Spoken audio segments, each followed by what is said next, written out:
Amortization tables. This is a very simple example of a loan where you've actually borrowed $1,000 and you've paid it back in 4 quarters. New computer is a bit shiny, slippery screen. Now, the payment amount, that's the PMT you get from your financial solver. And you can see that's normally for all payments, except for the last one sometimes, this is constant. But you do get that weird thing, and I'm going to do this in a separate video, that the last payment might be different. So might be different. That's the last payment there. And the interest paid, that's capital I, and that decreases and it gives you a total of $31.44. And the principal reduction, that goes in the opposite direction. And that total 1,000, obviously you've got to pay back the full loan. So the balance of the loan is the PV, but obviously this is your FV, depending on your situation, but you're normally trying to get that down to 0. Don't know why, but it says total here. I'm going to scribble all over that. And I'll give you your first equation here, because that total, if you add up the payment amount totals, you get $1,031.44, which equals the $1,000 you borrowed plus the 31. So the total amount, I'm going to call that A, the total amount, that's the interest plus the principal. And sometimes they'll ask you questions like, what was the total amount you paid? You can work it out by adding up the total amount of payments, or you can do the balance of the loan plus the interest, whichever way you like. So that's your first equation to think about, is that A equals I plus P. Now, there are quite a few relationships on an amortization table, but one of them is that this fella equals this one plus this one. And that can be quite good for doing some calculations, because if one of these is blank, then you can work it out from the other two. And so that's quite a common question to have on an exam or SAC. There are more relations around, but it's true for all of them. So it's true of these ones as well. So they all of them work their way through there. All right.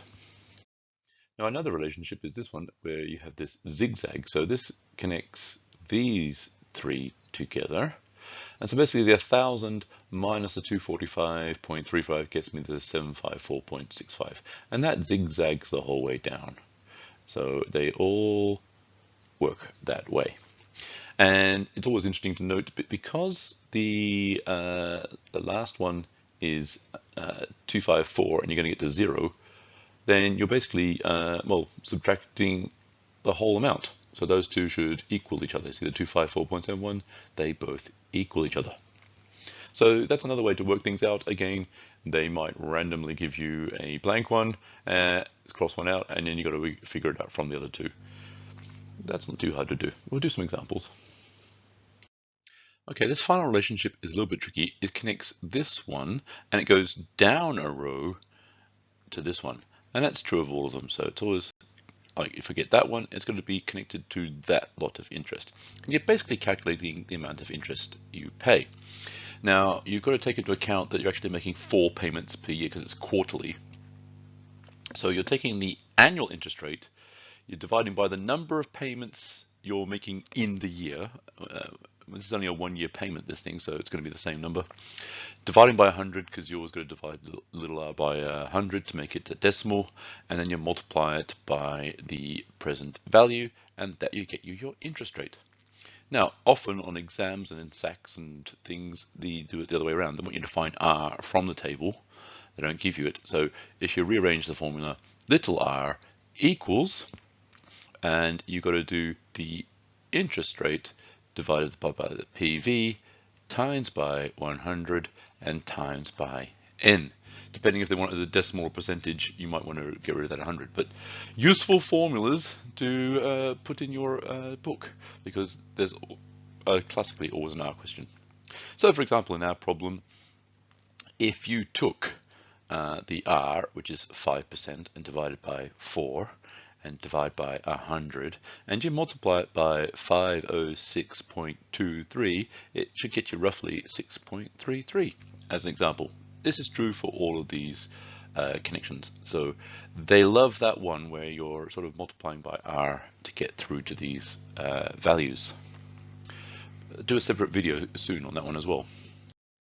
Now I will do another video in more detail about how to deal with the final payments, because they can be quite tricky, because this one might be slightly different because you've used a number that's been rounded off to 2 decimal places, and if you've made a lot of payments, and in a real life on a home loan you'll make a lot of payments, those little cents all add up and you have to pay a little bit more. Now you could have got it just from this one plus this one because we know that relationship, but maybe they're being annoying. They haven't given you either of these values or something. And so a lot of people fluff this up, to be honest. One way of doing it is I've just used my financial solver, as you can see over here. Now I said n equals 4 because that's 4 payments we're making in total. I said the I percentage is 5. I did that from my calculation that it was 5. It's just because it's 1.25, the connection between these two, and I multiply that by 4 because you're doing it 4 times in the year. $1,000 because the bank gave me $1,000. Payments are negative, so these payments are negative because I'm giving money to the bank. PYs and CYs are 4 and 4. And then my final value gets me this little 4 cents if you look there, and that's why I've got to add 4 cents onto this. Now it's a negative because you've got to give another 4 cents to the bank. You're giving $257.85 and you still need to give another 4 cents. If that was positive, you'd have to subtract it because the bank owes you money if it's positive. Getting confused yet? We'll do a whole video on it. Now in this example of an amortization table, I'm actually saying I'm borrowing $15,000 and I'm going to pay it back in 12 monthly installments over 1 year. I've actually chosen an interest rate which is actually the nimble interest rate. So if you're dumb enough to pay a stupidly high interest rate, then just nimble it. All right, let's get into it. Now the first one we're going to do is this light blue one, and you know that this equals that plus that, so you can just do it as a subtraction instead. So 1360.89 minus 1176.49, and that equals 184.40. Put your 0 on there. If it asks for a dollar amount, don't forget a dollar sign either. So that one's straightforward. I'm going to use that relationship on the next one, but slightly different order. So this one equals that one plus that one, so we can do 1360.89 minus 168.73, and that is going to equal 1192.16. So that one can be answered. And then the third possibility, this equals that plus that, so you get 152.84 plus 1208.05 equals 1360.89. It's important to note that obviously, if you look at it, well, duh, it's not a last payment and these are the same, but there might be a question on a SAC or exam where they try and trick you because they've changed the payment at some point. They often do that, like 4 years later they change the payments. So that's been done before, so don't get too smug and think, oh, I could have got that easy, because they'll deliberately set you up for that fall. Now the next one, we've got these two blanks here, so we can't use that relationship. Just going to show you the other relationships that connect these up. So we're going to use the balance of the loan at this point to drop down the line to find the interest paid. Now the interest rate, the lowest interest rate from Nimble is 15.99. So this is that formula. I'll write the formula first. It's R divided by N divided by 100, and then multiplied by the PV will get me the I. So I'm doing 15.99 divided by 12 divided by 100 times 903.8.15, and that does in fact equal, let me just check my numbers, it's 120.43, and I know that makes sense. It fits in with the rest of this. Now to get the purple one, now I've got the orange one, I could just do what I did with the green, but let's do something different. So don't forget, with the purple one, we got that connection like this. So there's a subtraction there. So we have to reverse the subtraction. So you could actually do 9038.15 minus 7797.69. That actually equals 1240.46. So you could have done it that way as a different thing. And using that same relationship, you can zigzag like that with a simple subtraction. So 6540.70 minus 1273.74 equals 5266.96. And as always, does that number fit in with the trends that we've talked about in the very beginning of this video? Yes, it does. So no discontinuities. Don't look at anything weird happening with the numbers. That's how you fill out most of the blanks. Now you may have noticed I haven't done that last row. Let's do that last row. Okay, we're looking at the last line of this amortization table. Now this number is quite easy to do. It's 0 because that's the balance of the loan at the end of the loan. There's a connection here which is a subtraction, and so this number must be 1343.01. That leads me to work out these two numbers. And so if you look at that, we'll just do the I.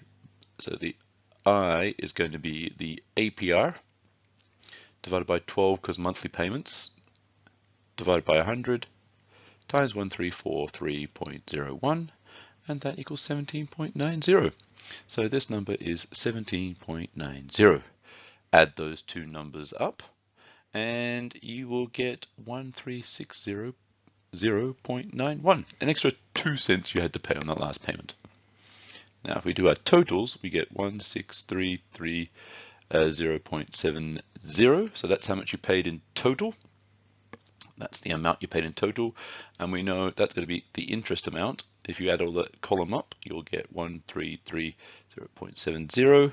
That's the amount of interest you paid, and the principal, the total here should be 15,000. That's the principal. So that's all added together. I want to show you another trick that might be sometimes easier for you to think about this, how to get that 17.9990 on your calculator. You can imagine you're going from here to here. Well, that is just one step. So what I've done is I said, I'm going to make one payment. This is my APR, and I'm just borrowing 1343.01.